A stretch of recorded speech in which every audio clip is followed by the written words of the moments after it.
I'm Carol Tackett. I'm her daughter. And one of the things that stick into my mind, and I know it sounds stupid, but I can always remember growing up, getting ready for school, and if she had to tie my hood onto my coat, under my chin or whatever, and I could always remember the smell of her hands because they always smelled like onions, mainly because she always made my dad's lunch early in the morning, and she always put onion on it, and she always had that smell of onions on her hands, and I can always remember that smell. And that just sticks with me. That's the smell of every grandmother I ever met, I think.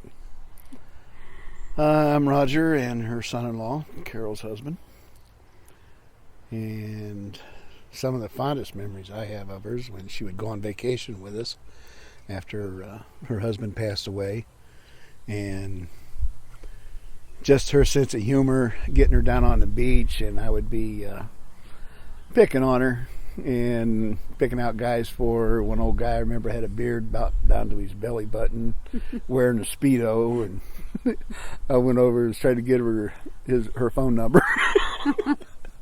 And going to the swim suit shop, I guess is what you call it, and having the clerk there trying to find her a string bikini, and she was about probably 75 at the time. And she just absolutely had a ball. Just a great sense of humor and just fun on vacations. That's probably the best memory I have of her. I'm Derek Eller, married to Crystal Tackett. Bernie is Crystal's grandmother. And I'm Crystal. I am the granddaughter. I think my favorite memory is sitting around the table with my bubblegum dispenser, and I would fill Grandma's cheeks with about 12 pieces of bubblegum and make her blow bubbles bigger than her head because she was the best bubble blower I knew. This is Jeanette, and Vernie is my aunt, and I was always very close to her. We were always good buddies. She always come over to the house when we were little, and she would always bring us a treat. Well, when I was a little bit older, Aunt Vernie and I would go to McCartney's to berry pick, and then we would take our berries and sell them.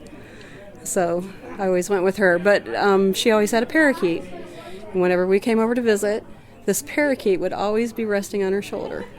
And she'd walk through the house, and that bird would just be on there and tell her to give him a kiss. Give me a kiss, and she just fluttered around with him. So, yeah.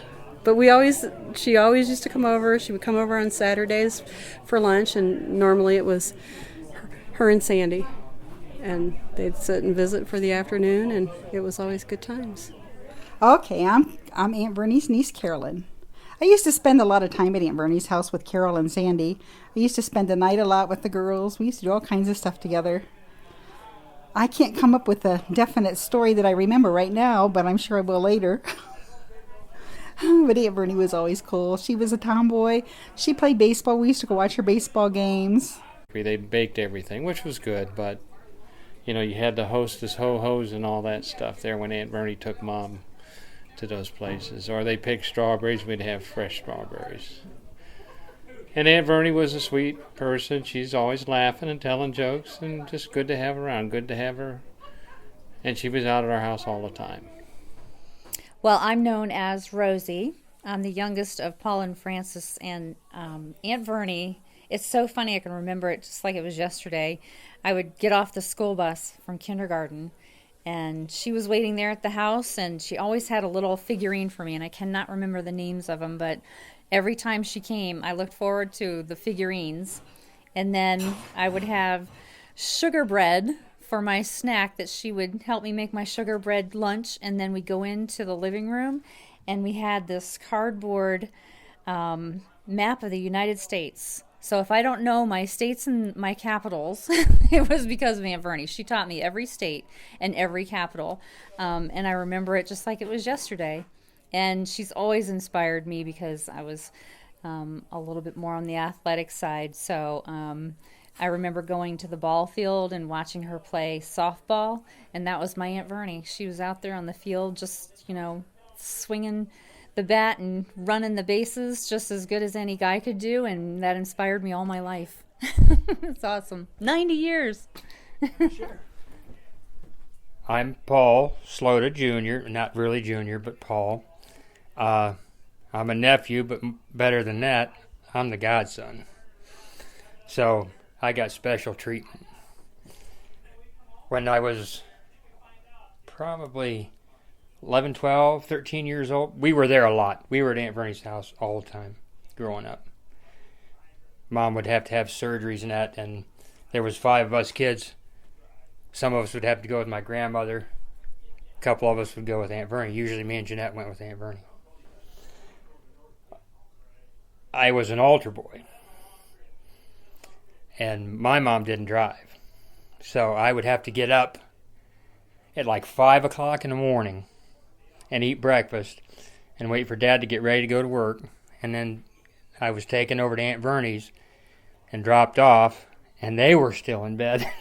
And she would have to get up. And then I would sleep on the couch until they got up. And then she would make Uncle Leland breakfast. And then she would take me to 6:30 Mass to serve. So she got to go to church too. And then she'd bring me back. And then I would stay there. And then I would walk to school with Sandy and Carol. And I did that all through my pre-driving life. Whenever I was an altar boy and I got stuck on the early schedule, I was going to Aunt Vernie's house. But she was at our house all the time. Probably at least twice a week, and usually every Saturday. So we got to know all of her friends, plus, Sandy, your mom, and Carol would come over all the time. And they were just a big part of our life all the time. They were around all the time. Okay, I am Diane, Aunt Vernie's niece. And we used to live on the farm in Marshallville, which I still live on part of the farm.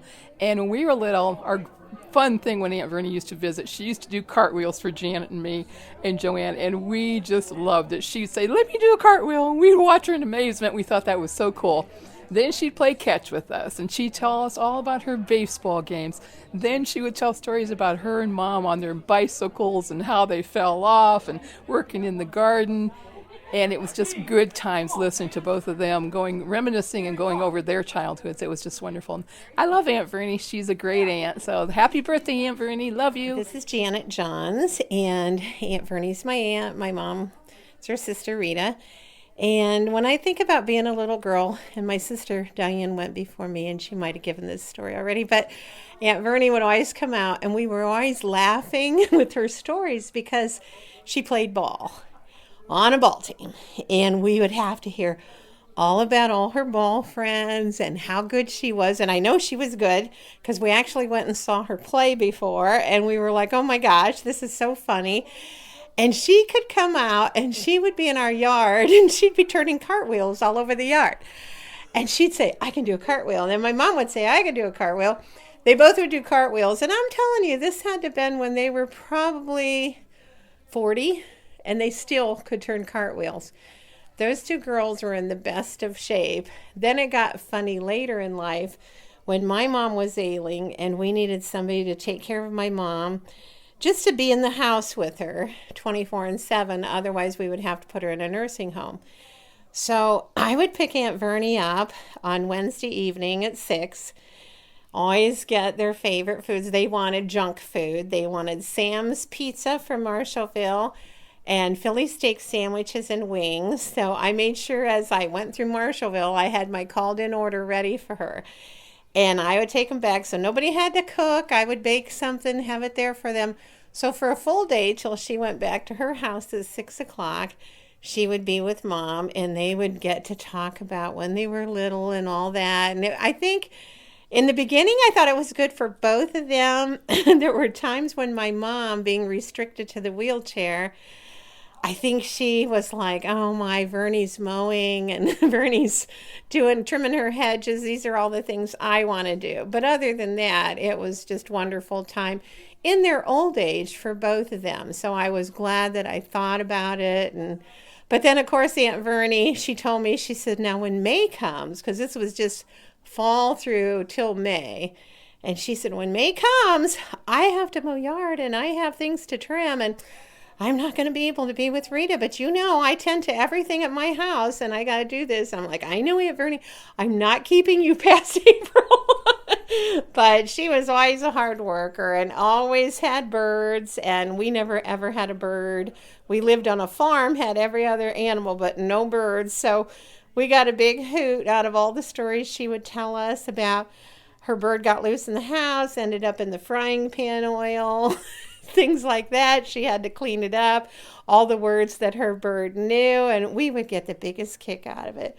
And she was just fun. She was corny and fun to be around. And we loved all her stories of her and Mom when they were kids and Aunt Margaret. And she was just fun to talk to. And she would come visit me. I had the 3 kids. I was a stay-at-home mom. And she would come visit me about once a month. And she would sit with me and be with the kids. She would go in the bathroom when I would have to bathe the kids if they were dirty, and she'd just sit there, watching me. But when it was soap opera time, she would say, okay, well, now my soap opera's on. And she would go down to the TV and sit there, and I had to turn on her soap opera. So she'd watch her soap operas, and then my kids knew to be quiet while the soap operas were on. And then she watched 2 of them, I think General Hospital and something else. I forget the other one. And then my kids say, okay, Aunt Vernie shows off, and then everything, they'd start yakking again, and then pretty soon she'd go home. But it was good times. We always looked forward to her coming, and my kids always enjoyed being around her. So that was nice. Well, Vernie is my sister. She's there was 4 of us siblings here. There was me, Rita, Vernie, and Margaret. And we was all within, 5 or 6 years of each other. We were the tail end of the slow line. And we lived on a farm and we did a lot of work and we done everything we had to do. We had good parents. We was a big family. A lot of things. One great thing is watching her skateboard on Durling Drive. Also watching her playing jarts with Carol and Sandy in the yard. And always the things she grew and everything she touched, and her vegetables in her garden and the flowers she had and the pride she took in her lawn and the way she mowed and trimmed her bushes, and all the old stories she tells me about when she grew up in Doylestown and working on the farm and working on a farm for pay besides what she did at home, and stories of her life and things with her husband, and just reminds me a lot of my dad, and so many entertaining stories she's told me over the years that I really enjoyed, and I always remember them, and every time I think of one, it makes me think of her. Them building that house together over there. Yep. That she lives in now. She used to tell us about it, how they went through building that thing and everything. Just, she's a great neighbor, wonderful woman. It's a shame she can't live forever. Okay, I was Bernie's neighbor, and I watched her pretty little girls. We took some trips, and one especially to New York City. We were so hungry by the time we got there, and what is the name of that park, though? Coney Island. Coney That's Island. it. We thought that was going to be a beautiful place. But you know what? We ate those hamburgers and so fast, but afterwards they were not so good. And we'll never forget those hamburgers, but we love her anyway. You have to give your name. I did. Oh, I'm Jane, the pain, Jane. Okay, and I'm Joyce. I'm Jane's sister. We live, of course, across the street. I was I would say, I'm talking to Sandy now. How many years older than you? But I did get to watch the girls. 63, 5 years older, okay? But these little girls running around, we used to do hair. One of Sandy's aunts just told me that she can remember coming to the house and me doing the girls' hair and then I remember my times with Vernie that we had times alone, believe this or not, but it was mostly when she was doing our ironing. she would iron for us, and that's when I got to spend the most time with Vernie. Of course, I did get to go to the soapbox derby with them, and I can remember, they always remembered me. They always included me, and I love the family very much, and Vernie is very, very, very dear to my heart, and I love you, Vernie. Me too.